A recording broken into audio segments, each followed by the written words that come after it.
Sa hapunan, malakas na idineklara ng kanyang biyenan na si Aling Nena mula sa susunod na buwan. Kailangan mong magbigay ng 40,000 piso para sa gastusin sa bahay. Hindi pa ako nakakagalit, ngunit may inihagis na papel ang asawa ko na ikinagulat niya. Nagliliwanag ang bahay noong Sabado ng gabi. Sa hapagkainan na gawa sa Nara, naroon ang isang marangyang hapunan na inihanda ni Maya matapos ang kanyang trabaho. Ngunit ang kapaligiran ay makapal at mahirap huminga. Si Mang Ben, ang kanyang biyenan, ay tapos na sa kanyang sabaw ng ampalaya. Dahan-dahang inilapag ang kanyang plato at kubyertos. Kumuha siya ng tissue para punasan ang kanyang bibig. Umubo, ang 5,000 piso sa isang buwan para sa pagkain ay hindi sapat.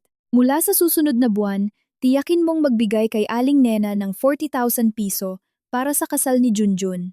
Ang mga salita ay malamig at malinaw. Bawat salita ay bumagsak sa tahimik na espasyo. Napatigil si Maya. Po, ano po ang sinabi ninyo? Nahihirapang tanong ni Maya. Pilit na pinapanatili ang pinakamagandang ugali. Tay, ang sahod ko sa kumpanya ngayon ay 35,000 piso lang. At bawat buwan ay nagpapadala ako kay nanay ng 15,000 piso para sa gastusin. Ang natitira ay para sa kuryente, tubig, gasolina, at iba pang bayarin, kasama pa ang ipon para sa hinaharap.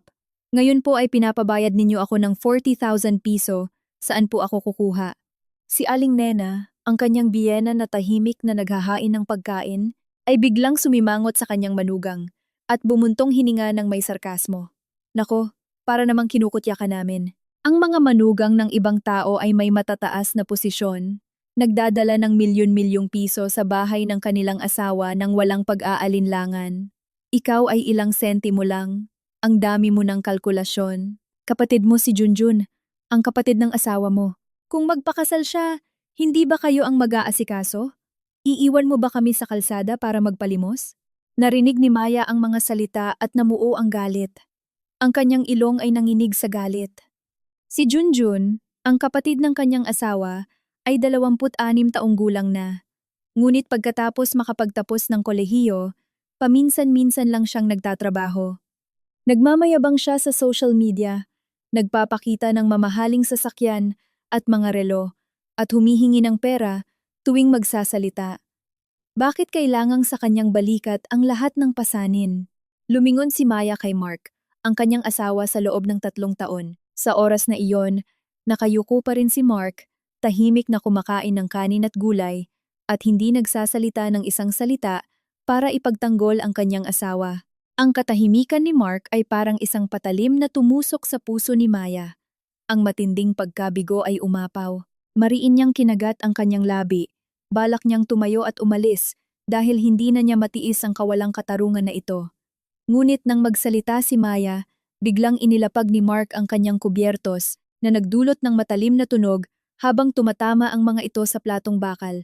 Dahan-dahang kinuha ni Mark ang isang panyo at saka binuksan ang kanyang itim na briefcase na nasa tabi ng upuan. Kumuha siya ng isang makapal na folder at buong lakas na inihagis ito sa gitna ng hapagkainan, dumulas sa ibabaw ng hapunan at huminto sa tapat ng ilong ni Mang Ben. Gusto ninyo ng pera para sa kasal ni Junjun? Ang boses ni Mark ay kalmado, ngunit matalim. Nasaan na ang 5,000,000 pisong itinapon ninyo ni Junjun? Biglang nanginig ang mukha ni Mang Ben. Sumimangot si Aling Nena. Ano ang pinagsasabi mo, Mark? Ano ito? Tumango si Mark. Ikaw na lang ang magbukas at tingnan. Sa loob ay ang kopya ng 3 titulo ng lupa na lihim na isinangla ng kanyang mga magulang. Kalakip nito ang detalyadong bank statement ng eksaktong 5,000,000 pisong ninakaw mula sa dating kumpanya ng logistik ni Mark sa loob ng 2 taon. Ang mga peking pirma, mga pekeng resibo, at maging ang mga transaksyon na direktang inilipat sa bank account ni Junjun para sa sugal. Ang lahat ng ebidensya ay naroon, walang kulang. Napasigaw si Aling Nena habang nanginginig ang kanyang mga kamay sa paghawak ng papel na nagdulot ng pagbagsak at pagbasag ng plato sa sahig. Ang kulay ng mukha ni Mang Ben ay mula sa mapula ay naging maputla. Ang kanyang mga labi ay kumibot ngunit walang salitang lumabas, at nagsimulang lumabas ang pawis sa noo ng matanda. Napatulala si Maya. Lumaki ang kanyang mga mata habang tinitingnan ang kanyang asawa. Wala siyang kaalam-alam tungkol dito. 5,000,000 piso. Ninakaw mula sa kumpanya. Tumayo si Mark, matangkad at nakakapanakot. Tiningnan niya ng diretso ang kanyang mga magulang, bawat salita ay malamig at puno ng galit. Inakala ba ninyong wala akong alam sa ginagawa ko? Ngayon ay ibinubunyag ko ang lahat para malaman ninyo. Mula ngayon, hindi na magbibigay ng kahit isang sentimo ang aking asawa. Kayo na ang bahala sa inyong gintong anak. Kung magtatangka pa si Junjun na gambalain si Maya, personal kong ipapadala ang folder na ito sa pulisya. Sa oras na iyon, ang isusuot niya sa kanyang kasal ay hindi suit, kundi striped uniform ng kulungan. Lumingon si Mark at hinawakan ng malamig at nanginginig na kamay ni Maya. Mahinang pinisil bilang pampatibay loob. Uwi na tayo, mahal. Hindi na natin matutuloy ang hapunan na ito. Inilayo niya si Maya. Iniiwan ang nakakamatay na katahimikan na bumabalot sa bahay sa gapan at ang dalawang matandang mukha na walang dugo. Mabilis na umalis ang SUV sa dilim ng Maynila. Si Maya ay nakaupo sa passenger seat. Nanginginig pa rin ang mga kamay na magkahawak. Tahimik ang loob ng sasakyan, tanging ang tahimik na ingay ng makina at ang mabigat na paghinga ng mag-asawa. Nag-aalangan si Mark na basagin ang katahimikan.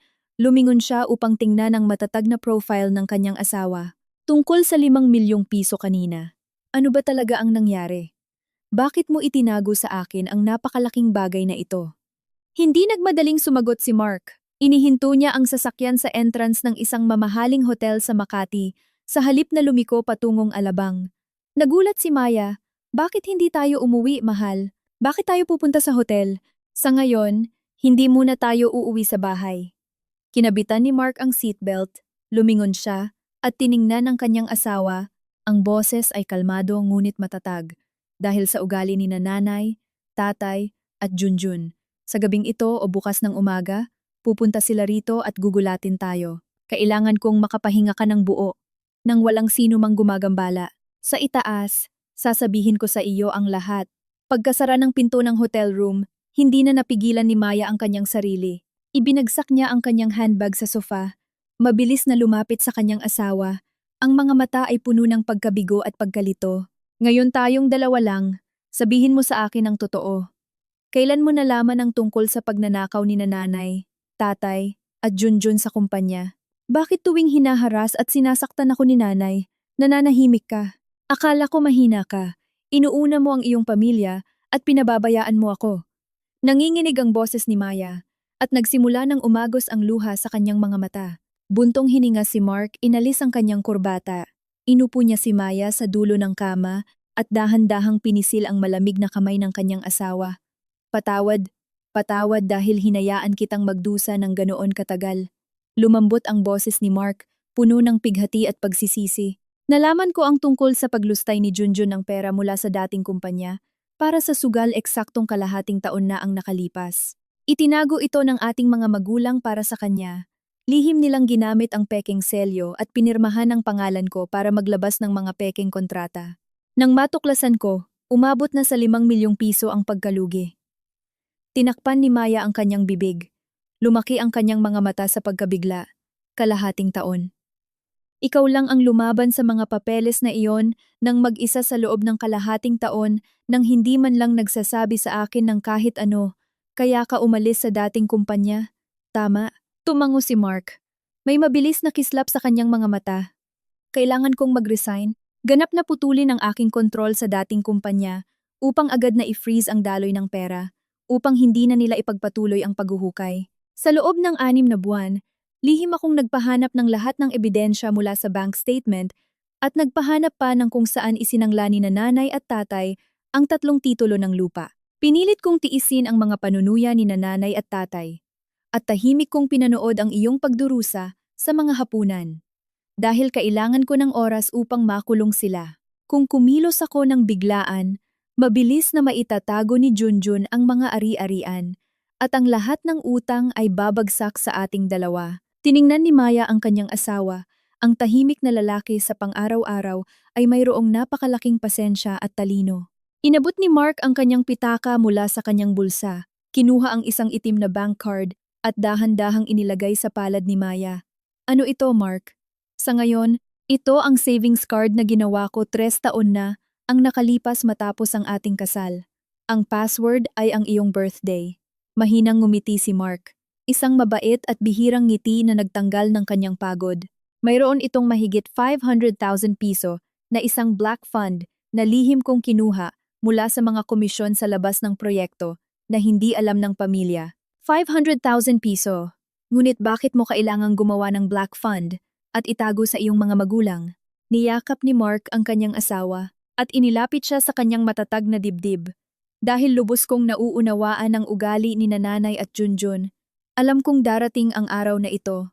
Araw na gagamitin nila ang pangalan ng pamilya para ubusin ang ating pagod at pilitin tayong magpakasakit para suportahan ang isang tamad na tao. Ako ang anak. Hindi ko matatakasan ang aking pagiging anak. Ngunit hinding-hindi ko papayagan na magdusa o mawalan ng lahat ang aking asawa dahil sa kanilang kasakiman. Ang perang ito ay para sa iyong seguridad. Kung sakaling itulak tayo ng pamilya sa sukdulan, mayroon ka pa ring kapital para mabuhay ng maayos. Naramdaman ni Maya ang kanyang puso na kumirot. Ang bawat salita ni Mark ay parang kalmadong alon, na nagtatanggal ng lahat ng galit at hinaing na dati niyang nararamdaman. Ngunit hindi doon nagtapos ang pagtataka ni Maya. Nagpatuloy si Mark sa pagsasalita. Ang boses niya ngayon ay may kasamang matalas na kalkulasyon ng isang lalaking sanay sa hirap ng buhay. May isa pa akong kailangan mong malaman. Ang townhouse sa Alabang na ating tinitirhan. Ano ang nangyari sa bahay na iyon, mahal? Hindi ba tayo ay buwan-buwan na nagbabayad ng 15,000 piso sa bangko? Paano kung maging magulo ang mga matatanda at isara ng bangko ang bahay? Nag-aalalang tanong ni Maya. Mahinang umiling si Mark. May isang ngiti sa kanyang labi. Walang bayad hulog, Maya. Ang bahay na iyon ay binili ko na ng buo bago pa tayo magpakasal. Ano ang sinabi mo? Binili ng buo? Nagulat si Maya. Parang umiikot ang kanyang ulo. Kung gayon, bakit mo ako sinabihan na maglaan ng sahod para sa bayad hulog buwan-buwan? Sinabi ko sa iyong mga magulang at sa iyo na binili ito ng hulugan. Dahil kung alam nilang mayroon tayong bahay na nagkakahalaga ng 10 milyong piso, tatakutin tayo ni Junjun na ibenta ito para iligtas siya mula sa mga gang. Sa totoo lang, ang bahay na iyon ay aking ari-arian bago pa tayo ikasal. Ngunit bago ang kasal, lihim kong inilipat ang titulo. Sa kasalukuyang titulo ng pagmamay-ari, iisa lang ang pangalan. Liza Maya. Sumigaw si Maya nang nahihirapan, mahigpit na humawak sa kwelyo ng kamisa ng kanyang asawa. Ako lang ang nakapangalan? Baliw ka ba, Mark?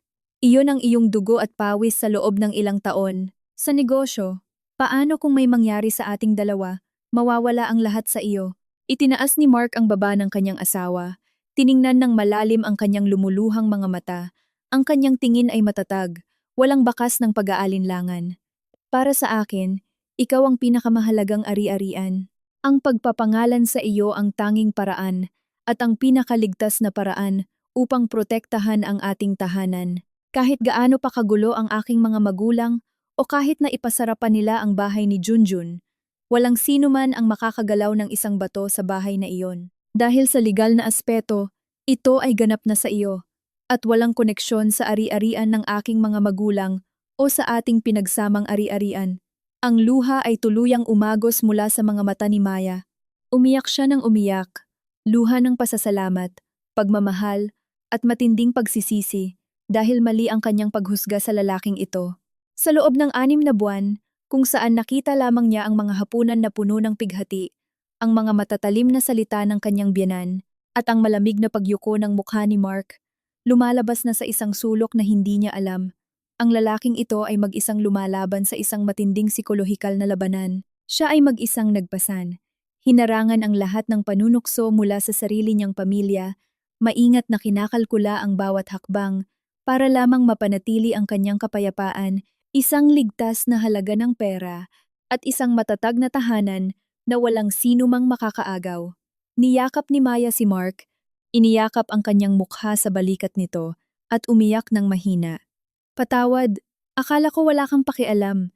Hindi ko alam na kailangan mong magtiis ng ganoon katagal. Mahigpit na niyakap ni Mark ang nanginginig na likod ng kanyang asawa. Yumuko siya at hinalikan ng mahina ang buhok nito. Huminga ng malalim upang pigilan ang emosyon na umaapaw sa kanyang dibdib. SSS, mahal. Lahat ng pinakamarumi at pinakamahirap na bagay ay inasikaso ko na. Mula bukas, hindi na tayo magtitiis. Hindi ko papayagan ng sinuman sa bahay na iyon na tapakan ng iyong dangal, kahit pa kailangan kong harapin ang sarili kong dugo. Sa labas ng bintana ng hotel, tahimik pa rin ang gabi sa Maynila. Ngunit sa maliit na silid na ito, isang matibay na ugnayan ang nabuo. Alam ni Maya na darating pa ang bagyo, lalo na sa isang tuso, at walang takot na tulad ni Junjun. Ngunit sa oras na ito, siya ay ganap na kalmado. 3 araw matapos ang tensyonadong gabi sa Gapan, nang akala niya ay kumalma na ang mga bagyo, nakatanggap si Maya ng mensahe mula sa hindi kilalang numero. Mamayang hapon, sa cafe sa Padre Faura, kung hindi ka sisipot, ipapadala ko ang isang magandang regalo sa iyong tatay sa probinsya. Nabalitaan ko na madalas nagpapalpitate ang puso ng tatay mo kamakailan. Tama ba? Ang mensahe ay maikli ngunit puno ng nakamamatay na banta na nagpatindig ng balahibo ni Maya. Ang kanyang ama sa probinsya ay nakaranas ng atake sa puso sa simula ng taon. Pinayuhan ng doktor na huwag siyang bigyan ng anumang emosyonal na stress. Walang ibang pagpipilian, kinailangan ni Maya na mag-leave ng maaga sa trabaho at sumakay ng taxi patungo sa meeting place. Pagpasok pa lang sa mamahaling cafe, nakilala agad ni Maya ang lalaking nakaupo nang nakakrus ang mga binti sa sulok. Si Junjun, ang kanyang biyenan, ay nakasuot ng branded na silk shirt at may kumikinang na hublot watch sa kamay. Sa labas ng bintana, malinaw na nakita ni Maya ang puting Mercedes C300 na ipinarada niya sa harapan, na siyang sanhi ng 5 milyong pisong utang na nagpilit sa kanyang mga magulang na isanla ang 3 titulo ng lupa. Gayunpaman, nakasuot pa rin siya ng magarbong damit at tahimik na tinatamasa ang marangyang buhay. Umupo si Maya, hindi man lang tiningnan ang menu na inabot ng waiter, magkahawak ang kanyang mga kamay, at direkta siyang nagtanong sa malamig na boses. Bakit mo ako pinapunta rito? Huwag ka nang magpaligoy-ligoy pa. Wala akong maraming oras. Ngumisi si Junjun. Ang kanyang karaniwang mapanuksong ugali ay biglang napalitan ng panlilinlang. Dahan-dahan niyang hinalo ang kanyang itim na kape at mahinang pinukpok ang kutsara sa gilid ng tasa. Ate, mukha ka yatang payat na payat. Siguro ilang gabi ka nang hindi nakakatulog kasama si Kuya Mark dahil abala ka sa paghanga sa iyong perpektong asawa, ano? Mag-ingat ka sa iyong bibig, Junjun. Ang ebidensya ng iyong pagnanakaw sa kumpanya at paggamit ng pera para sa sugal ay nasa kamay pa rin ng aking asawa. Kung pilitin mo siya, L, U, U, U, U, L, U. Tumawa si Junjun ng malakas, pinutol ang pagsasalita ni Maya. Lumapit siya at ibinaba ang kanyang boses. Inakala mo ba na si Kuya Mark ay isang santo? Inakala mo ba na ang isang direktor na namamahala sa isang supply chain na nagkakahalaga ng bilyon-bilyong piso ay malinis at walang kasalanan? At madaling maloko ng kanyang kapatid sa loob ng kalahating taon? Ate Maya, ikaw ay isang marketing manager, ngunit bakit ka napakabata? Sumimangot si Maya. May pakiramdam na may masamang mangyayari. Ano ang ibig mong sabihin? Sa halip na sumagot, dahan-dahang kinuha ni Junjun mula sa kanyang clutch bag ang isang sako ng mga larawan at ilang color-printed na papel at inilagay sa mesa patungo kay Maya. Tingnan mo nang mabuti ang maskara ng asawa mong sinasamba mo. Nag-aalinlangan na kinuha ni Maya ang mga papel at agad na lumaki ang kanyang mga pupil. Iyon ay mga nakaw na larawan ni Mark na kumakain ng hapunan kasama ang mga kilalang transportation brokers sa industriya. Sinundan ito ng mga screenshot ng Zalo messages na may pangalang Mark. Ang nilalaman ay tungkol sa pakikipag-ugnayan sa pagpapalaki ng presyo ng transportasyon at paghati ng kita. Mas masahol pa, ang huling papel ay isang business registration license para sa isang Shell Logistic Company. Ang pangalan ng legal representative ay isang estranghero. Ngunit ang rehistradong address ay kapareho ng isang warehouse na pinuntahan ni Mark kasama si Maya sa simula ng taon. Paano? Paano mo nakuha ang mga ito? Fake! Sigurado akong gawa-gawa lang ang mga ito para siraan siya. Ibinagsak ni Maya ang mga papeles sa mesa. Bumibilis ang kanyang paghinga at kumakabog ang kanyang dibdib sa galit. Sumandal si Junjun sa upuan. Pumalakpak. Magaling ate! Ipinagtatanggol mo ang iyong asawa. Ngunit gamitin mo ang iyong utak at mag-isip saan kinuha ng iyong asawa ang lahat ng perang iyon para makabili ng bahay at sasakyan. Bakit siya biglang nag-resign sa dating kumpanya? Dahil nahuli siya ng board of directors na tumatanggap ng suhol at nagtatayo ng shell company upang magnakaw ng pera mula sa korporasyon. Lumapit si Junjun kay Maya at inilapit ang kanyang mukha dito, bawat salita ay puno ng lason.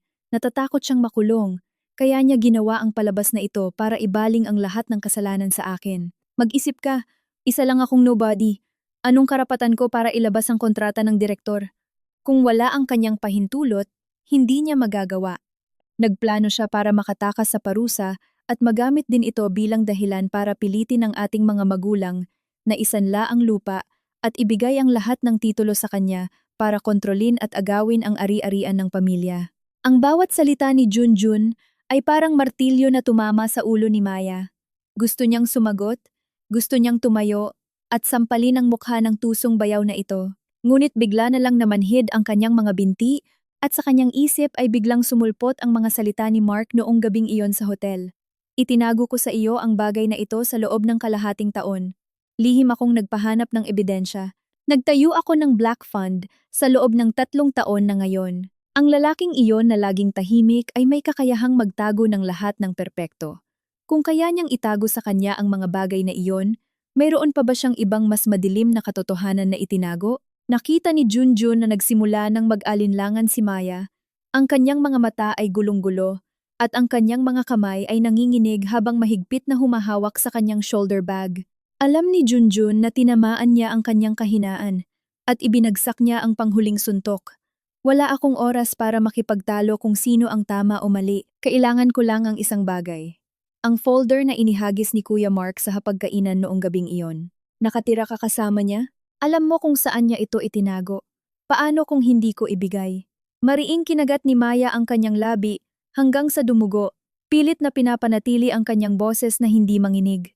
Nagningning ang mga mata ni Junjun ng walang awa. Kung gayon, ang lahat ng ebidensya ng korupsyon ay mapupunta sa mesa ng CEO ng iyong kumpanya. Sa tingin mo, hahayaan ba nila ang isang marketing manager na may asawa na sangkot sa korupsyon at pandaraya? Ang iyong karera ay tapos na. Huminto siya sandali, ngumiti ng masama. At syempre, ipapadala ko ang kopya sa iyong tatay sa probinsya. Sabi nga, ang taong may sakit sa puso na masyadong nagagalit ay madaling mapunta sa emergency room. Pumili ka. Ibigay mo sa akin ang folder para sa kapayapaan o panoorin mo ang iyong asawa na mabubunyag, mawalan ng trabaho at ang iyong ama ay magdurusa. Matapos sabihin iyon, naghagis si Junjun ng 500 piso sa mesa para bayaran ng inumin. Tahimik siyang tumayo, inayos ang kanyang kamisa at lumabas ng cafe. Sumakay sa kanyang Mercedes at umalis. Iniiwan si Maya na nakaupo ng tahimik sa upholstered chair. Hindi alam ni Maya kung paano siya nakalabas ng cafe. Hindi siya sumakay ng taxi pa uwi, kundi naglakad lang ng walang direksyon sa tabing ilog ng Pasig. Ang hangin mula sa ilog Pasig ay humihip sa kanyang mukha, dala ang malamig na amoy ng tubig. Ngunit hindi ito kasing lamig ng pakiramdam ng takot na bumabalot sa kanyang puso. Sa ilalim ng dilaw na ilaw ng lampara, ang anino ni Maya ay mahaba at nag-iisa. Ang kanyang isip ay isang magulong-gulo, puno ng labanan.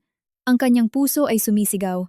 Inosente si Mark! Siya ang kanyang asawa, na lubos na nagmamahal sa kanya, ang taong nagtayo ng Black Fund para protektahan siya. Ngunit ang kanyang katinuan ay kinakain ng mga makamandag na salita ni Junjun.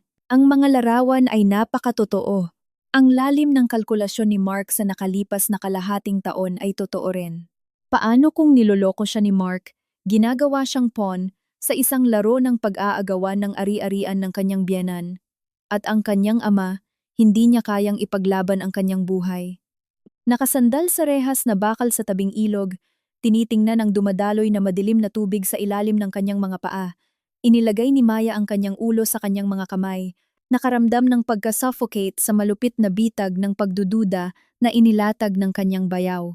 Nang gabing iyon, dumating si Maya sa kanyang townhouse sa Alabang, nang ang orasan ay nagpakita na ng 11. Hindi niya binuksan ang ilaw sa sala. Sa halip ay naupo siya sa sofa sa dilim. Ang pagdududa ay parang lason. Lihim itong kumalat sa kanyang mga ugat, na naging dahilan upang makita ni Maya ang mga piraso ng kawalan ng katiyakan saan man siya tumingin. Nag-vibrate ang kanyang telepono. Isang text message mula kay Bea, ang kanyang matalik na kaibigan mula kolehiyo. Maya, sinabi mo na nakipagkita ka kay Junjun sa Padre Faura? Nakita ko siya na nagpo-post ng story na nagmamayabang ng pera sa bar. Mukha siyang mayabang. Kung may problema, sabihin mo sa akin. Huwag mong solohin. Parang nakahanap ng huling salbabida. Tinawagan ni Maya. Ang malinaw na boses ni Bea ay nagpalabas kay Maya sa kanyang pagkalito. Hello? Sasagutin ko. Anong nangyari? Ano ang ginawa ni Junjun sa iyo? Ikinuwento ni Maya ang buong pulong ng walang kulang tungkol sa mga larawan at ebidensya tungkol sa shell company na ipinakita ni Junjun. Sa kabilang linya, tahimik si Bea sandali at pagkatapos ay naging matatag ang kanyang boses. Maya, pakinggan mo ako. Alam mo ba kung bakit gustong-gusto ni Junjun na makuha ang folder na iyon sa lahat ng paraan? Dahil iyon ang kanyang kahinaan? Kung may ebidensya si Junjun ng korupsyon ni Mark, matagal na niya itong isinumbong. Hindi niya kailangang papuntahin ka sa cafe para takutin ka. Ginagamit niya ang taktika na ito para guluhin ka gamit ang mga edited na larawan na may tanging layunin na sirain ang ebidensya ng kanyang sariling kasalanan. Nakikita mong totoo ang mga larawan. Ngunit naisip mo ba kung paano kayang ipares ng teknolohiya ang mukha ni Mark sa kahit saan? Ang mga salita ni Bea ay parang isang balde ng malamig na tubig na ibinuhos sa isip ni Maya. Oo nga. Bakit ko nakalimutan ang simpleng detalyeng iyon? Ngunit paano ang aking ama? Nag-aalala pa rin si Maya. Iyon ang huling panlilin lang ng isang masamang tao. Kung maglakas loob siyang saktan ang iyong ama, iyon ang oras na itutulak niya ang kanyang sarili sa pinakamabilis na pagkagapos. Maya, huwag kang magpadala sa kanya. Umupo ka sa bahay at harapin si Mark ng direkta. Maniwala ka sa akin. Ang lalaking lihim na bumili ng bahay para sa iyo at nagtayo ng black fund para protektahan ka sa loob ng 3 taon ay hinding-hindi magiging isang mababang uri ng manloloko tulad ng ipininta ni Junjun. Pagkatapos ibaba ang telepono, tumayo si Maya at bumalik ang kanyang matatag na tingin. Sa sandaling iyon, bumukas ang pangunahing pinto. Pumasok si Mark, nakasuot pa rin ang kanyang office suit, mukha siyang pagod at nagulat nang makita si Maya na naghihintay sa kanya. Maya, bakit hindi ka patulog sa oras na ito? May problema ba? Hindi sumagot si Maya. Lumapit siya, kinuha ang telepono, binuksan ang mga larawan na ipinadala ni Junjun at inihagis sa coffee table. Tiningnan niya si Mark ng diretso sa mata. Ang boses ay nanginginig ngunit matatag. Nakipagkita ako kay Junjun, binigyan niya ako ng mga ito. Sabi niya, tumanggap ka raw ng suhol at nagtayo ka ng shell company para ilipat ang mga ari-arian. Sabi niya, nagpapanggap ka raw para agawin ang lupa ng iyong mga magulang. Sabihin mo, totoo ba ang lahat? Yumuko si Mark at tiningnan ang mga larawan. 1 segundo, 2 segundo, at bigla siyang ngumiti. Hindi iyon ngiti ng pagsisisi at hindi rin galit, kundi isang malamig na ngiti na tumagos sa buto. Inayos niya ang kanyang buhok, gamit ang kanyang kamay, bumuntong hininga. Hindi talaga nagbago ang batang ito. Ginamit niya pa rin ang luma at nakakasawang trick na ito para lokohin ka ano. Anong tinatawanan mo? Sumigaw si Maya. Umapaw ang lahat ng kanyang frustrasyon. Tinatakot niya akong ipadala ang complaint na ito sa aking kumpanya at ipadala rin sa aking tatay sa probinsya. Lumapit si Mark, inilagay ang kanyang mga kamay sa balikat ni Maya at pinaupo siya. Dahan-dahan niyang binuksan ang kanyang telepono, inilagay ang ilang passcode at ipinakita ang screen sa kanya. Ito ang lahat ng orihinal na file ng mga pagpupulong na iyon. Tingnan mo, sila ang mga dating transport partners na inupahan kong tiktik para makipag-ugnayan kay Junjun bilang Pain. Lahat ng pag-uusap na iyon ay mayroon akong audio at video recordings. Nagtatakang tiningnan ni Maya ang screen. Sa video, nakita niya ang mga kasamahan sa negosyo sa mga larawan ni Junjun na tumatawa at tumatanggap ng pera mula kay Junjun para lumikha ng mga pekeng ebidensya. Inaabangan ko ang panlilinlang na ito. Hinayaan ko siyang akalaing nananalo siya para mailabas niya ang lahat ng kanyang tunay na mukha at lahat ng nakikipagsabwatan sa kanya sa labas. Tungkol naman sa logistic company na sinasabi niyang shell company ko, iyon ay kumpanya na legal kong itinatag. At ang kapital ay mula sa ipon naming dalawa.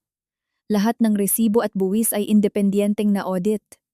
Handang-handa na akong ipahayag ito sa katapusan ng buwan. Tiningnan ni Mark si Maya ng diretso sa mata, ang kanyang boses ay naging mas malambing. Maya, kaya kong itago sa iyo ang masasamang bagay, Ngunit hinding-hindi ako gagawa ng anumang makakasira sa ating dangal. Ako ay malalim. Ako ay mapanlinlang para protektahan ka mula sa mga kuko ng aking pamilya, hindi para gawin kang biktima.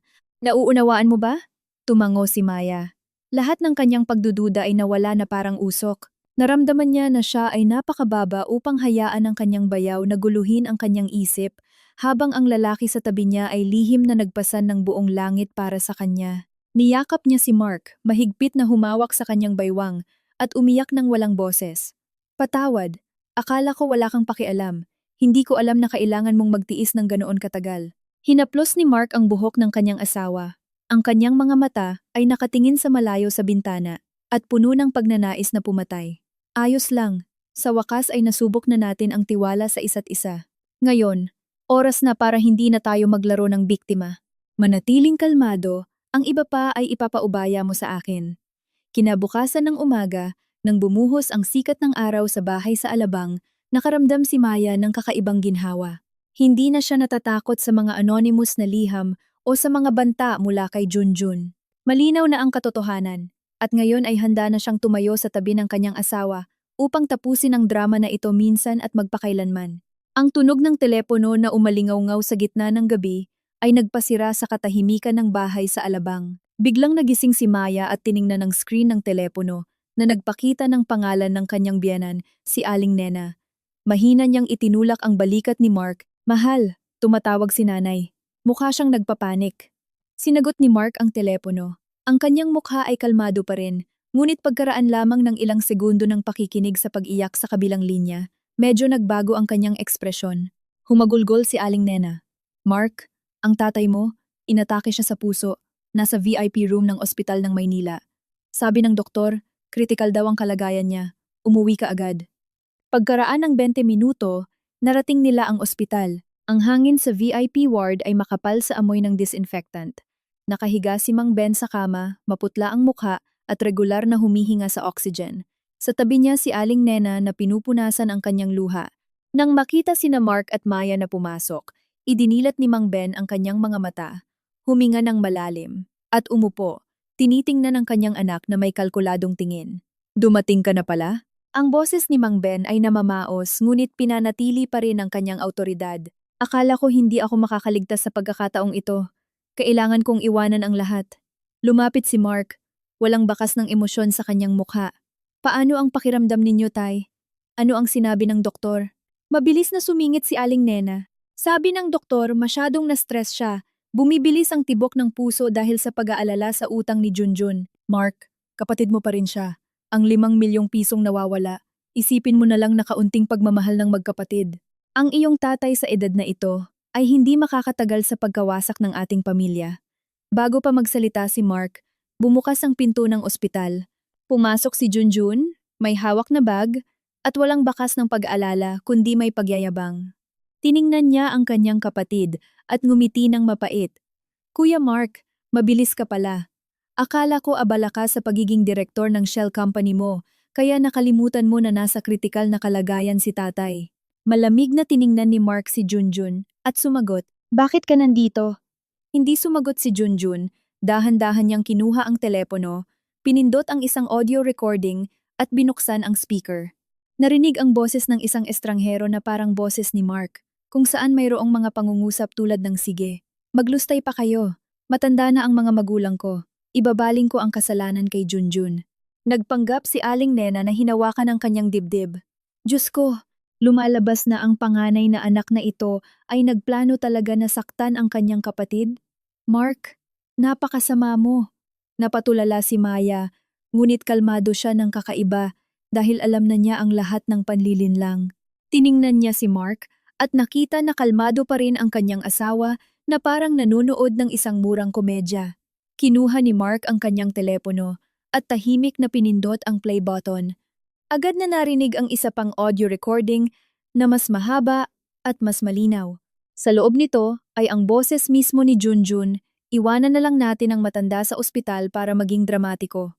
Mag-acting lang kayo ng husto para pilitin siyang magbayad. Ang fake voice recording ni Mark ay inupahan kong i-edit mula sa kanyang mga tawag sa call center. Siguradong walang makakakilala. Ang silid ay nabalot ng nakakamatay na katahimikan. Nabagsak ni Aling Nena ang kanyang panyo sa sahig. Napatulala si Mang Ben. Mabilis na iginala ang kanyang mga mata. Naging maputla si Junjun at balak niyang agawin ang telepono ni Mark ngunit mabilis itong hinawakan sa pulso. Ikaw, sumusubaybay ka sa akin? Sumigaw si Junjun.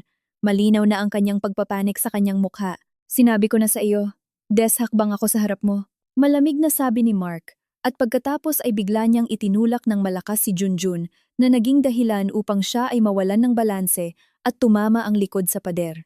Lumapit si Mark kay Junjun. Ang kanyang boses ay malalim ngunit may kapangyarihan na nagdulot ng panginginig sa mga nakikinig. Gagamitin mo ang peking audio recording para itim ang pera ko? Alam mo ba kung bakit hinayaan kitang mag-acting hanggang ngayon? Dahil gusto kong ilabas mo ang lahat ng iyong kasabwat na tumulong sa iyo na gumawa ng peking ebidensya.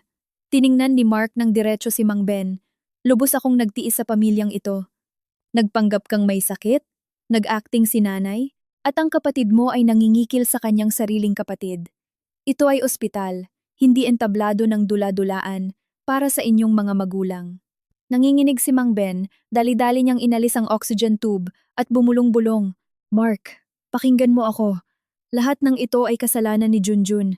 Manahimik ka, putol ni Mark. Matanda ka na, hindi mo ba alam kung ano ang tama at mali? Kinukonsinti mo siya, at nag-ambag ka pa para agawin ang ari-arian namin ng asawa ko. Hindi ako dumating dito para pag-usapan ng pera. Dumating ako para magbigay ng ultimatum. Lumingon si Mark kay Junjun. Ang kanyang mga mata ay puno ng pagnanais na pumatay. Bibigyan kita ng 1 buwan para ibalik ang lahat ng pera na ninakaw mo sa dating kumpanya, nakatumbas ng 5 milyong piso. Kung lumampas sa takdang panahon o kung matuklasan kung mayroon ka pang ibang masamang gawain, ang folder na ito ay direktang ipapadala sa Economic Investigation Police Office. Sa oras na iyon, hindi na pera ang pag-uusapan, kundi kulungan. Balak sana ni Junjun na sumugod ngunit pinigilan siya ng isang security guard ng ospital na nakatayo sa labas ng pinto dahil sa paggawa ng kaguluhan. Hinawakan ni Mark ang kamay ni Maya at tinalikuran sila. Sumigaw si Aling Nena sa likuran. Mark, bumalik ka! Hindi mo dapat iwanan ang iyong mga magulang. Hindi lumingon si Mark. Pagkalabas niya ng ospital, nakahinga ng maluwag si Maya. Tiningnan niya ang kanyang asawa. Mahal, natatakot ka ba na gagawa pa sila ng ibang panlilinlang? Tiningnan ni Mark ang malayo. Ang kanyang boses ay matatag. Nawalan na sila ng huling respeto ko. Mula ngayon, wala na akong utang sa pamilyang iyon. Tayo lang, Maya. Mahigpit na hinawakan ni Maya ang kamay ng kanyang asawa. Naramdaman niya ang katatagan ng lalaking nagtanggal ng mabigat na pasanin ng pamilya. Ang drama sa VIP ward ay opisyal na nagtapos, ngunit ito rin ang simula ng hindi na mababaling pagkakahiwalay ni na Mark at ng kanyang pamilya. Matapos ang nakakahiya at bigong dula-dulaan sa ospital, ang pagiging kalmado ni Mark ay lalong nagtulak kay Junjun sa bingit. Akala niya, sa kaunting panlilinlang para mangikil ng pera, mapipilit niya ang kanyang kapatid na maglabas ng pera, ngunit hindi niya alam na may nakahandang alas si Mark. Kinabukasan ng umaga, pagdating ni na Mark at Maya sa opisina, patuloy na nagriring ang telepono ni Mark. Ito ay sunod-sunod na tawag mula sa mga creditors ni Junjun na matagal nang sinusubaybayan ni Mark sa tulong ng isang tiktik. Isang text message ang dumating na may kalakip na screenshot ng mga banta mula sa isang kilalang gangster. May utang si Junjun na 3 milyong piso mula sa sugal ng football. Nakabuo ang 8 milyong piso. Kung hindi ito mabayaran ngayon, huwag kaming sisihin sa hindi paggalang sa iyong pamilya. Kinagat ni Mark ang kanyang labi sandali at saka nagmaneho diretso sa bahay ng kanyang mga magulang sa Gapan. Nang pumasok sila ni Maya, ang eksena sa harap nila ay isang kaguluhan. Nakaupo si Mang Ben sa sofa. Puno ng usok ng sigarilyo ang paligid, habang si Aling Nena naman ay gusot ang buhok at namamaga ang mga mata sa pag-iyak. Nakaupo si Junjun sa sahig, hawak ang kanyang ulo, at maputla ang mukha. Nang makita ang kanyang kapatid, si Junjun ay parang nalulunod na humawak sa isang lubid, sumugod, lumuhod, at hinawakan ang laylayan ng pantalon ni Mark. Kuya Mark, kuya, tulungan mo ako. Mamamatay na ako sa pagkakataong ito. Hindi lang 5 milyong piso ang utang ko sa kumpanya. Mayroon pa silang idinagdag na 3 milyong piso na interes. Total ay 8 milyong piso. Kung hindi mo babayaran, puputulin nila ang aking mga kamay at paa. Umurong si Mark at buong pagpasiyang tinabig ang kamay ni Junjun. Tiningnan niya ng diretso ang kanyang kapatid Anong milyong piso? Napakahusay mo. Ninakaw mo ang 5 milyong piso sa dating kumpanya at ang 3 milyong piso ay ginamit mo sa sugal. Sa tingin mo, sino ka para gamitin ang buong buhay ko bilang collateral para sa iyong mga sugal? Nang makita ni Aling Nena na malamig ang kanyang panganay na anak, sumugod siya at lumuhod sa tabi ni Junjun, umiyak ng may labis na kalungkutan. Mark, paano mo matitiis na makita siyang mamatay? Kayo ay magkapatid. Mayaman ka, isa kang direktor. Ano ang 8 milyong piso para sa iyo? Ibenta mo na lang ang bahay sa Alabang para iligtas si Junjun. Kung may mangyari sa kanya, paano ako mabubuhay? Tumawa si Mark ng mapait na tawa na umalingaw-ngaw sa buong bahay. Tiningnan niya ang kanyang ina na may halong awa ngunit may matinding determinasyon. Ang ganda ng sinasabi mo, Nay. Magkapatid kami. Ngunit nang putulin niya ang aking mga kamay at paa. Hindi ka tumayo para pigilan siya. 8 bilyong piso. Madali mong sinabi na parang 8 sentimo. Alam mo ba kung gaano karaming pawis at dugo ang ibinuhos namin ni Maya para sa perang iyon? Sa oras na iyon, ipinukpok ni Mang Ben ang kanyang kamay sa mesa at sumigaw. Ikaw ay isang anak na walang hiya. Nakikita mong namamatay na siya at hindi mo tinutulungan. Anong karapatan mo para maging anak ko? Ang bahay? Ang ari-arian? Ay mula sa akin? Kailangan mong maging responsable para sa iyong kapatid. Lumapit si Mark, tiningnan ng diretso ang mukha ni Mang Ben. Ang kanyang boses ay matatag at malamig na naging dahilan upang manahimik ang buong silid. Hindi ka pa rin nagising, Tay. Sabi mo wala akong hiya. Paano ka? Lihim mong kinuha ang titulo ng lupa para isanla sa kanya. Kinunsinti mo siyang magnakaw sa aking kumpanya. At ikaw pa ang nakipagsabuatan sa kanya na magpanggap na may sakit para itim ang pera ko. Kailan mo ba ako tinuring na tunay mong anak? O isa lang akong makina ng pera para sa iyong gintong anak? Lumingon siya kay Junjun at itinuro ang pinto. Binayaran ko na ang utang mo ng 1 beses noong nakaraang taon. Hindi ko kailanman binawi ang perang iyon. Ngunit sa pagkakataong ito, huwag kang umasa ng kahit 1 sentimo. Ikaw ang gumawa. Ikaw ang magbayad. Nagsugal ka. Umutang ka. Kaya harapin mo ang mga gangster na iyon. Huwag mo kaming idamay ng asawa ko. Nang marinig iyon, sumigaw si Junjun sa galit. Huwag kang sumobra. Inakala mo bang makakawala ka? Ikaw ang kapatid ko. Kung hindi mo ako ililigtas, idadamay kita. Sasabihin ko sa pulis na ikaw ang utak at ako ay upahan lang. Ngumiti ng mapait si Mark. Kinuha mula sa kanyang bulsa ang isang USB at inilagay sa mesa. Narito ang lahat ng ebidensya ng iyong pagpepeke ng pirma. Ang mga audio recording kung saan inamin mo na ikaw ang nagplano ng lahat ng drama. Kung gusto mong mamatay na kasama ako, handa akong ipadala ito sa pulisya ngayon. Pumili ka. Makulong dahil sa pandaraya o harapin mo mismo ang mga gangster. Namutla si Aling Nena. Nanginginig si Mang Ben at hindi makapagsalita. Sa sandaling iyon, napagtanto nila na ang panganay na anak na kanilang minamaliit, na kanilang pinipiga, ay hindi na ang mabait at mapagpasensyang anak na dati. Ganap na niyang pinutol ang ugnayan ng dugo na kanilang dinungisan ng kasakiman. Hinawakan ni Mark ang kamay ni Maya at inilayo siya. Hinawakan ni Aling Nena ang damit ni Mark at humagulgol. Umalis ka na, iiwanan mo na talaga ang kapatid mo? Huminto si Mark, ngunit hindi lumingon. Ang kanyang boses ay mahina ngunit malamig. Binigyan ko na siya ng huling pagkakataon, ginampanan ko na ang aking tungkulin bilang isang kapatid, at ngayon ay kailangan kong mabuhay ng sarili kong buhay. Mula ngayon, wala nang Mark sa bahay na ito. Buong pagpasiya niyang inilayo si Maya. Sa likuran nila ay ang pagmumura ni Mang Ben, ang pag-iyak ni Aling Nena, at ang walang magawa na pagsigaw ni Junjun. Mahigpit na hinawakan ni Maya ang kamay ni Mark. Nauunawaan niya na ito ang pinakamasakit na desisyon, ngunit ito rin ang tanging paraan upang mabuhay ng malaya ang kanyang asawa. Ang pinto ng lumang bahay ay nagsara, na siyang opisyal na pagputol ng ugnayan ni na Mark at ng kanyang pamilya. Pagkalabas ng bahay, nakaramdam si Maya ng hindi nakikitang ginhawa. Bagaman sa harap nila, mayroon pa ring pag-aalala tungkol sa mga gangster na naghihintay. Ngunit sa pagkakataong ito, hindi na sila nag-iisa, dahil talagang sa isa't isa na sila. 3 araw pagkatapos ng paghaharap sa bahay ng kanyang mga magulang, isang law office sa kahabaan ng Chino Roses Avenue, ang naging lugar kung saan napagdesisyonan ang kapalaran ng kanilang nasirang relasyon. Hiniling ni Mark na naroon sina Mang Ben at Aling Nena upang tuluyan ng tapusin ang usapin sa ari-arian. Nakaupo si Mark sa harap ng kanyang mga magulang, kalmado na nakakatakot. Sa mesa ay ang kasunduan sa paghati ng ari-arian at isang waiver ng legal na pananagutan. Hindi ko kailangan ng anumang bagay mula sa inyo, ngunit kailangan ko ng isang nakasulat na kasunduan. Lahat ng utang ni Junjun mula ngayon ay ganap na walang kinalaman sa aming mag-asawa. At baliktarin, ang townhouse sa Alabang ay pag-aari lamang ni Maya. Wag na wag kayong makikialam dito.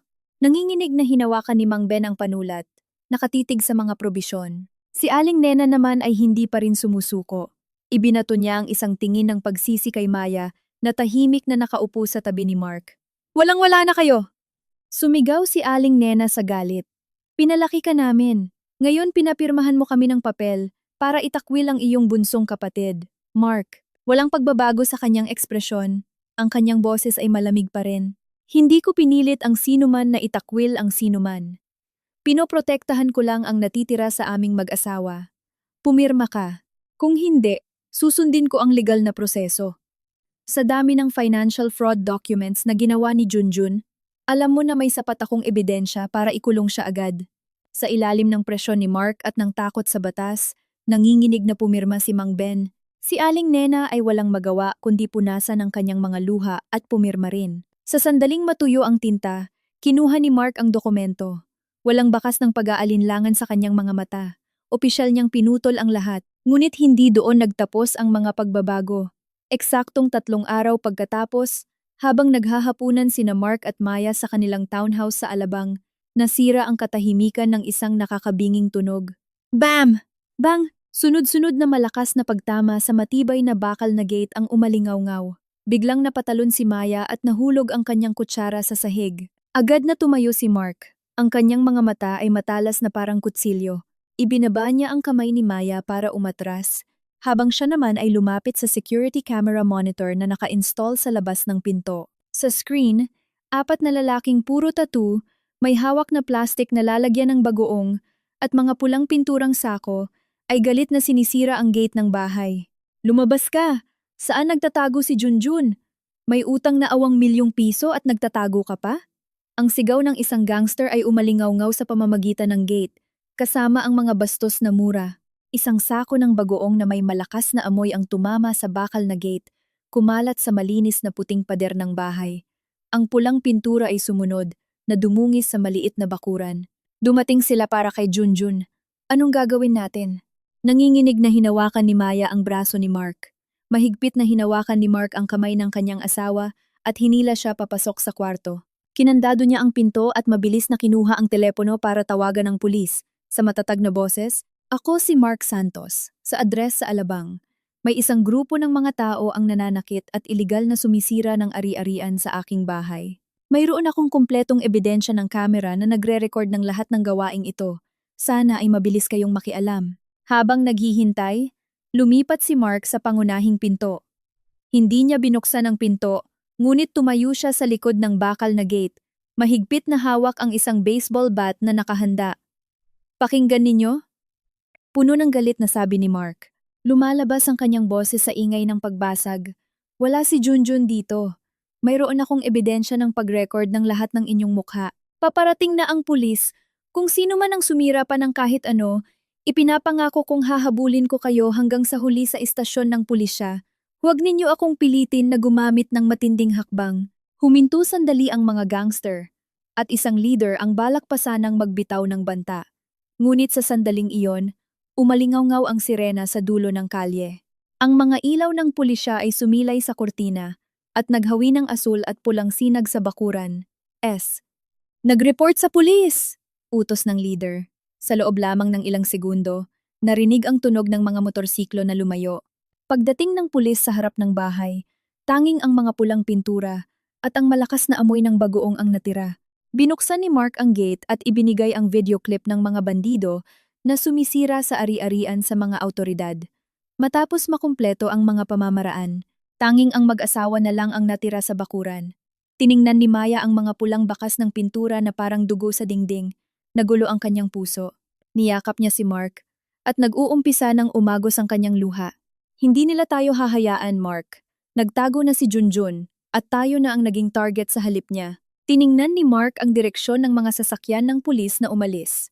Ang kanyang mga mata ay naging madilim, na nagtatago ng matinding pagkabigo at determinasyon. Mahigpit niyang hinawakan ang balikat ng kanyang asawa. Ang kanyang boses ay bumaba, "Huwag kang matakot. Naitala ko ang lahat. Mula ngayon, hindi ko nahahayaan ang sinuman na saktan ka muli. Kung kinakailangan, hahanapin ko kung saan nagtatago si Junjun. Kailangan nating tapusin ang bagay na ito ng lubusan. Hindi tayo maaaring tumakbo ng habambuhay." Habang tinitingnan niya ang kanyang asawa, nakita niya ang isang matalim at desididong bahagi na hindi pa niya nakita. Nang gabing iyon, sa bahay sa Alabang, na puno ng amoy ng pintura at dumi, hindi sila makatulog. Ngunit sa wakas ay nauunawaan na nila na matapos ang sulat ng pagputol ng ugnayan, iisa na lang ang paraan, ang sumulong upang protektahan ang kanilang sarili. Isang linggo pagkatapos ng insidente ng pagkasira ng ari-arian, ang buhay ni na Mark at Maya ay nasa alerto. Hindi sila nangahas na lumabas pagkatapos ng trabaho. Maingat na siniyasat ang lahat ng pasukan sa bahay sa Alabang. Ang pekeng kapayapaan ay nabasag isang Sabado ng hapon ng isang hindi nakilalang pakete ang inilagay sa harap ng pangunahing gate. Sa loob ay isang USB. Nanginginig na isinaksak ni Maya ito sa kanyang laptop. Lumabas sa screen ang isang maikling video. Si Junjun ay nakatali ang mga kamay sa likod sa isang lumang bakal na upuan. Dugo ang bumabalot sa kanyang mukha at punit-punit ang kanyang kamisa. Umiiyak at sumisigaw siya sa sakit. "Kuya Mark, tulungan mo ako. Papaslangin na nila ako. Wala na akong ibang paraan. Pakiusap, mag-ipon ka ng pera para bayaran ang utang ko. Kung hindi, mamamatay ako." Pagkatapos ng video, isang text message mula sa hindi kilalang numero ang ipinadala. Bukas ng ipit ng madaling araw, sa abandonadong bodega sa Commonwealth Avenue, dalhin mo ang 8 milyong piso kung hindi, ihanda mo ang iyong sarili, natanggapin ang bangkay ng iyong kapatid. Naging maputla si Maya. "Mark, totoo ang mga pasa niya. Tingnan mo ang mga sugat, hindi iyan peke. Kahit gaano pa siya kasama, kadugo mo pa rin siya. Hahayaan mo ba siyang mamatay?" Nakatitig si Mark sa screen. Mahigpit niyang kinuyom ang kanyang kamao hanggang sa pumuti ang kanyang mga buto. Matagal siyang nag-isip at saka bumuntong hininga. Malinaw ang pagkakasalungat sa kanyang mukha. "Nangako ako na hindi na ako makikialam sa kanya. Ngunit sa ganitong kalagayan, hindi ko siya kayang baliwalain. Magkapatid pa rin kami. Kung mamamatay siya dahil sa akin, hindi rin ako makakapayapa." Lumapit si Maya, inilagay ang kanyang kamay sa balikat ng kanyang asawa. "Suportado kita. Mag-iipon tayo ng pera. Ngunit kailangan nating ipaalam sa pulis. Hindi tayo maaaring pumunta ng mag-isa sa ganoong lugar." Tiningnan ni Mark si Maya. Ang kanyang mga mata ay may halong pighati at pasasalamat. "Salamat sa iyong pag-unawa. Aayusin ko ang pera. Ngunit kailangan mong manatili sa bahay at kandaduhan ang pinto. At huwag na huwag kang susunod. Ayokong mapanganib ka." "Hindi." Buong pagpasiyang umiling si Maya. "Pupunta ka ng mag-isa sa Pugad ng Leon. Paano ako makaupo ng tahimik sa bahay at maghihintay? Kung may mangyari, siya womanfutsi hanang bauhutsuji." "Maya, hindi ako makakaupo ng tahimik sa bahay at maghihintay. Kung may mangyari, makakapagtanggol pa rin kami. Sasama ako sa iyo. Pananatilihin namin ang ligtas na distansya." Balak sana ni Mark na tumutol. Ngunit nakita ang determinadong tingin ng kanyang asawa. Naintindihan niyang hindi niya ito mapipigilan. Tumango siya, ang kanyang karaniwang lamig ay nawala. Napalitan ng pag-aalaga ng isang asawa para sa kanyang minamahal. Sa buong gabing iyon, patuloy na tumawag si Mark sa kanyang mga pinagkakatiwalaang kontak sa industriya. Naghanda ng isang bag na naglalaman ng peking pera na hinaluan ng totoong pera at lihim na nag-ulat sa isang kakilala na nagtatrabaho sa Criminal Investigation Department na nagbigay ng lokasyon at oras ng transaksyon. Eksaktong 1:00 ng umaga, tahimik na nagmamaneho ang sasakyan ni Mark patungo sa abandonadong warehouse complex sa Commonwealth Avenue. Sa paligid ay mayroong mga ligaw na damo at ang tunog ng hangin na humihip sa mga lumang bakal na pinto. Ang tunog ay nakakatakot, parang huni ng mga demonyo. Ipinarking ni Mark ang sasakyan mga 200 metro mula sa warehouse. Pinayuhan niya si Maya, "Manatili ka sa sasakyan at ikandado ang pinto. At huwag na huwag kang lalabas kung wala akong senyales. Kung may mangyari, Magmaneho ka lang diretso sa pangunahing kalsada at tawagan ang taong sinabihan ko sa iyo. Mag-ingat ka. Nanginginig na hinawakan ni Maya ang kamay ni Mark. Lumabas si Mark ng sasakyan. Ang mabigat na bag ng pera ay nasa kanyang kamay at dahan-dahan siyang naglakad patungo sa warehouse. Ang ilaw ng flashlight mula sa loob ay naghawi sa mga anino ng malalaking lalaki sa sirang pader. Dumating ka sa tamang oras. Ngumisi ang isang lalaking may peklat sa mukha. Nasaan ang pera? Ibinagsak ni Mark ang bag sa paanan ng lalaki. Nasaan si Junjun? Pakawalan mo siya ngayon. Sininghak ng lalaki ang bag para sa paunang inspeksyon at saka sinenyasan ang kanyang mga tauhan na hilahin ng isang tao mula sa loob. Iyon si Junjun, nakasuot pa rin siya ng madugo at hirap na hirap siyang lumakad patungo kay Mark, patuloy na umungol. Kuya Mark, tulungan mo ako! Ngunit nang mahawakan ni Junjun ang kamay ni Mark, napansin niya na may mali. Hindi nanginginig ang kamay ni Junjun sa takot at ang amoy ng dugo sa kanyang mukha ay amoy ng artipisyal na pangkulay at artipisyal na pampalasa, hindi ang amoy ng tunay na dugo. Sumimangot si Mark. Ang kanyang mga mata ay naging matalas ng husto. Tiningnan niya ng diretso ang mga taong nakapalibot sa kanya. Nakita niya ang isang pamilyar na mukha sa kanila. Ito ang kaibigan sa inuman na lumabas sa mga pekeng video clip noon. Hindi pa sapat ang panlilinlang na ito, Junjun, sabi ni Mark. Ang kanyang boses ay malalim at may kapangyarihan. Huminto si Junjun, nawala ang sakit sa kanyang mukha, napalitan ng isang ngisi na puno ng mali siya. Kuya Mark, matalino ka pa rin, sayang. Hindi ka makakatakas ngayon. Nasaan ang pera? Ibigay mo na ang lahat at sasama ka sa iyong kapatid.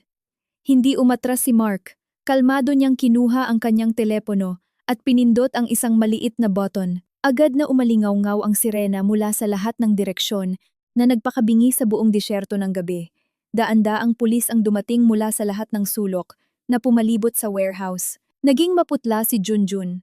Nagtakbuhan ang kanyang mga kaibigan sa inuman, ngunit lahat sila ay naaresto agad. Ang palpak na drama ni Junjun ng kidnapping at extortion ay opisyal na nagtapos sa kahihiyan. Nakatayo si Mark sa gitna ng kaguluhan at tiningnan ang kanyang kapatid na nakaposas habang hinihila. Nakaramdam siya ng kirot sa kanyang puso. Hindi dahil sa awa niya kay Junjun, kundi dahil sa sakit na dulot ng lubusang pagkabulok ng kanyang kapatid. Tumakbo si Maya mula sa sasakyan at niyakap ang kanyang asawa. Tiningnan niya si Junjun na sumisigaw at nagmamakaawa ng walang kabuluhan. At pagkatapos ay tiningnan si Mark at nakita na naalis na niya ang huling pagkakasalungatan.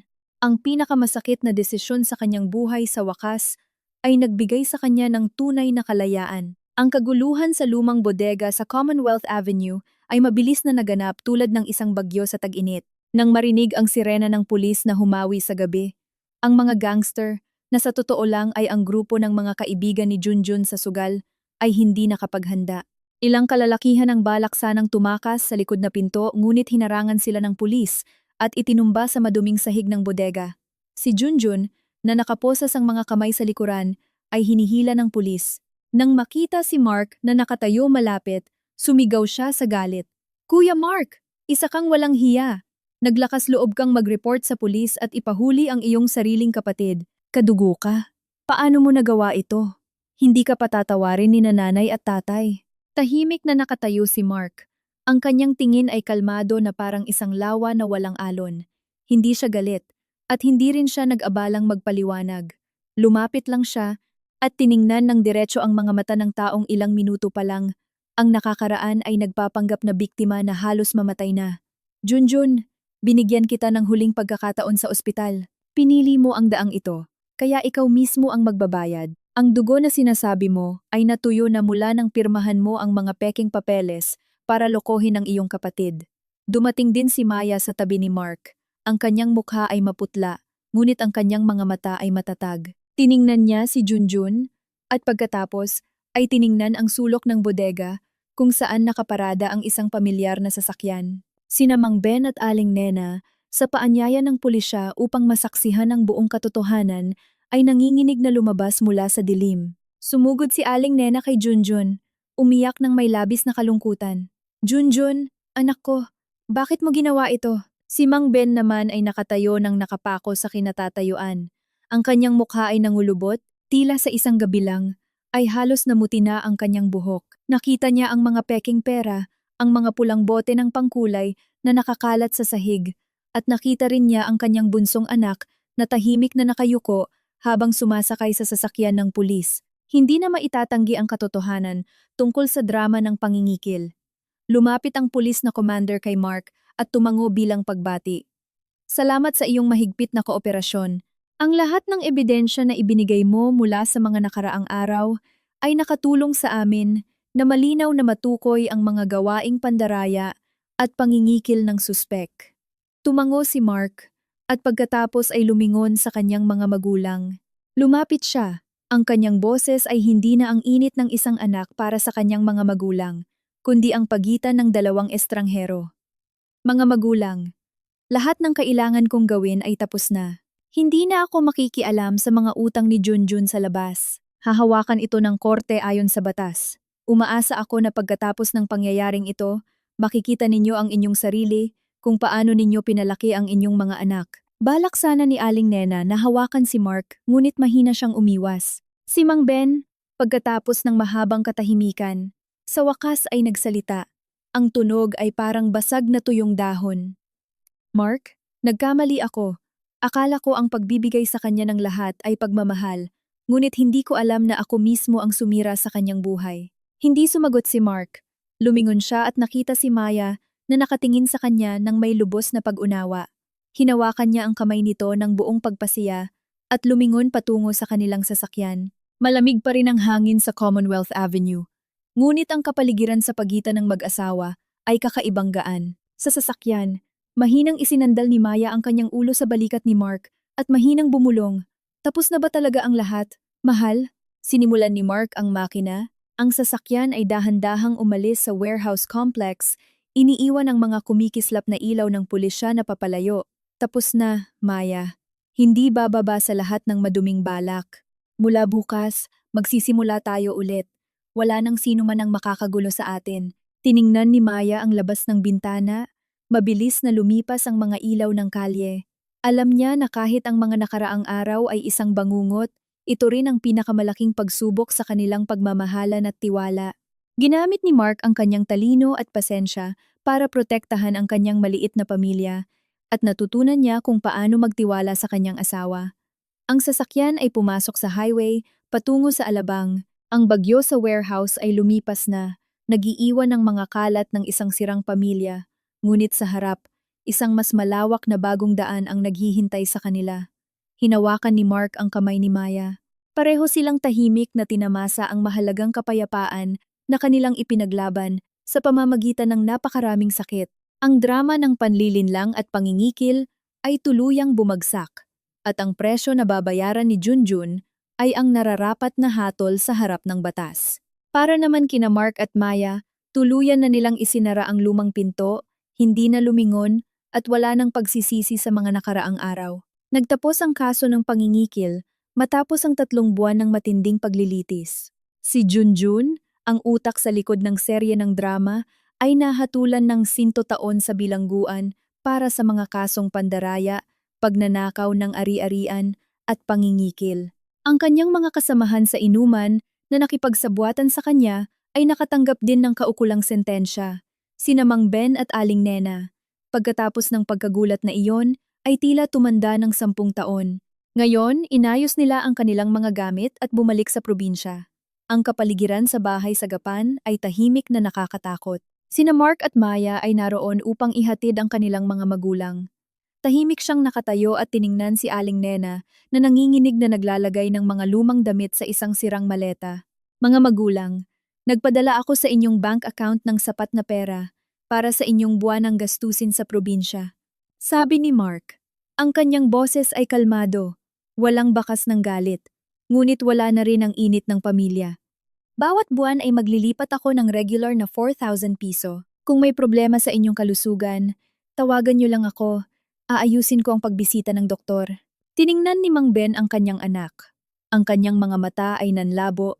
Lahat ng awtoridad ng ulo ng pamilya noon ay ngayon ay huling pagsisisi. Bumuntong hininga siya. Ang kanyang boses ay namamaos. Mark, Hindi ko na inaasahan na patawarin mo ako sa lahat ng nagawa namin. Ituring mo na lang ito bilang isang masakit na aral para sa aming bulag na pagmamahal. Ang mabuhay ka ng maayos ay sapat na para sa amin. Walang sinabing kahit ano si Aling Nena, yumuko lang siya, mahigpit na hinawakan ang hawakan ng maleta. Nang umalis ang taxi na nagdadala sa kanila, mahina siyang bumuntong hininga. Naramdaman niya na ang mabigat na bato sa kanyang puso, sa loob ng maraming taon, ay naalis na. Hindi iyon kalayaan sa kagalakan, kundi ang ginhawa ng isang taong nakatapos na ng kanyang huling responsibilidad. Pagbalik sa townhouse sa Alabang, ang lahat ay bumalik sa dati nitong katahimikan. Binuksan ni Mark ang kanyang briefcase at kinuha ang isang makapal na folder. Lahat ng stock at operational documents ng logistic company na buong puso niyang binuo sa loob ng nakaraang panahon. Inilagay niya ang folder sa kanyang desk at itinulak patungo kay Maya. Kunin mo ito. Lahat ng stock ng kumpanya ay nailipat ko na sa iyong pangalan. Mula ngayon, ikaw ang pinakamataas na tagapamahala. Ako ay magiging assistant, tutulong sa iyo sa lahat ng technical at operational na aspeto. Nagulat si Maya. Lumaki ang kanyang mga mata habang tinitingnan ng kanyang asawa. Ano ang sinasabi mo? Ito ang buong buhay mo.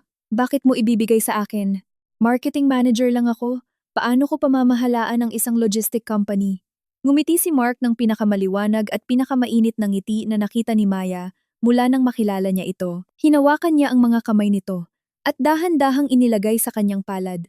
Sa loob ng nakaraang panahon, ikaw ang kasama ko sa lahat ng bagyo. Ang iyong talino sa trabaho at ang iyong lakas ng loob sa pagharap sa aking pamilya ay nagpatunay na lubos kang may kakayahang pamahalaan ang kumpanyang ito. Gusto kong bumawi sa iyo. Gusto kong maging amo ka ng iyong sariling buhay. Hindi na kailangang umasa o mag-alala ng anuman. Naramdaman ni Maya ang katapatan sa bawat tingin, sa bawat galaw ni Mark. Mahigpit niyang hinawakan ang kamay nito. Tumango bilang pangako na gagawin niya ang lahat. Isang buwan pagkatapos, binigyan ni Mark si Maya ng isang pambawi na honeymoon sa Palawan. Sa ilalim ng nagniningning na sikat ng araw sa asul na dagat, ang mga sugat at pag-aalala sa mahabang serya ng mga araw ay tila tinangay ng mga alon ng dagat. Nang hapong iyon, sa isang disyerto na dalampasigan, isinandal ni Maya ang kanyang ulo sa balikat ni Mark, naririnig ang tunog ng mga alon na humahampas sa kanyang tainga. Ang sariwang at tahimik na hangin ay nagpagaan sa kanyang kaluluwa. Mahina niyang hinawakan ang kamay ni Mark at inilagay sa kanyang tiyan kung saan nagsisimulang mabuo ang isang maliit na buhay, isang mahiwagang regalo na ibinigay ng buhay pagkatapos ng madilim na serye ng mga araw. Naramdaman ni Mark ang maliit na paggalaw, napatigil siya sandali. Ang umapaw na kaligayahan ay nagpatili sa kanya. Maya, totoo ba ang sinasabi mo? Magkakaroon na tayo ng anak? Ngumiti si Maya, ang kanyang mga mata ay kumikinang sa tuwa. Oo, kinumpirma ng doktor noong nakaraang linggo. Magiging tatay ka, at ako ay magiging nanay. Niyakap ni Mark si Maya, at hinalikan ng mahina ang kanyang noo, at inilagay ang kanyang tainga sa tiyan ng kanyang asawa, na parang nakikinig sa unang tibok ng maliit na anghel. Salamat. Salamat sa pagdating mo sa buhay ko, sa iyong tiyaga na kasama kong lumaban sa lahat ng ito. Ipinapangako kong ilalaan ko ang buong buhay ko para protektahan ka at ang ating anak, at bibigyan ka ng pinakatahimik na buhay na nararapat sa iyo. Ang sikat ng araw sa hapon ay nagpula sa dalampasigan. Ang mga anino ng mag-asawa ay nagsama, na lumalawak sa background ng dagat. Ang lahat ng pandaraya, puot, at masakit na drama ay ngayon ay malayong nakaraan na lang. Sa harap nila ay isang bagong landas, kung saan mayroon lamang pag-ibig, tiwala, at isang bagong buhay na lumalaki bawat araw. Naganap ang hustisya, dumating ang karma sa tamang panahon, at ngayon, ang buhay ni na Mark at Maya ay talagang isang happy ending na nobela, puno ng mainit na lasa ng isang buong pamilya. Tumayo sila, magkahawak ang kamay, at naglakad patungo sa nagliliyab na paglubog ng araw. Sa abot tanaw, sinimulan ang paglalakbay ng isang bagong pamilya sa ilalim ng mainit na sikat ng araw pagkatapos ng mahabang bagyo.